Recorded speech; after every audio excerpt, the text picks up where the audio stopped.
किसी ने बड़े कमाल की बात कही है कि इस दुनिया में हम दूसरों के जीवन की नाव खेने नहीं आए हैं, हम तो उन्हें उनकी पतवार पकड़ने की प्रेरणा देने आए हैं।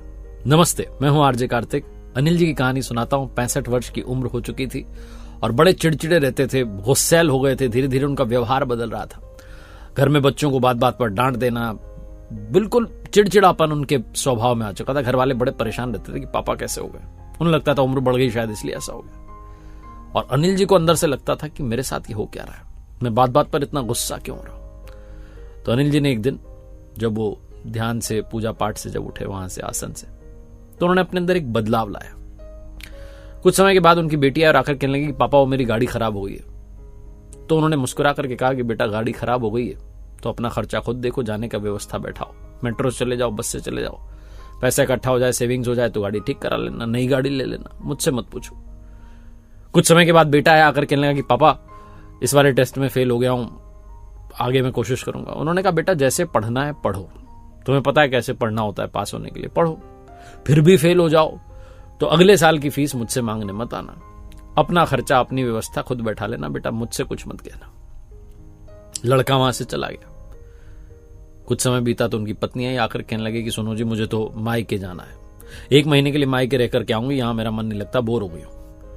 तो मुस्कुरा करके अनिल जी ने कह दिया जरूर जाओ बेटा, जहां जाना है आप जाओ, आप रहो मायके में, जितने समय रहना है, मैं आपको कुछ नहीं कहूंगा, आपकी टिकट करा देता हूं। फटाफट टिकट करा दी बिना देरी के। पत्नी आश्चर्य में पड़ गई कि क्या हो गया इनको, ये तो बात बात में गुस्सा करते थे, मुझे लगता था इनसे पूछूं ना पूछूं, तो मुस्कुरा करके सारे काम कर रहे हैं। शाम के समय उनकी सिस्टर का कॉल आया कि भैया मैं आपके घर रहने के लिए आ रही हूं, कुछ समय यहीं रहूंगी। बोले हाँ आ जाओ आ जाओ, आगे वाला रूम खाली, आराम से रहो, जितने दिन रुकना है रुको, आप ही का घर है। परिवार के बाकी लोग जो हैं बड़ी टेंशन में आ गए कि इनको हो क्या गया।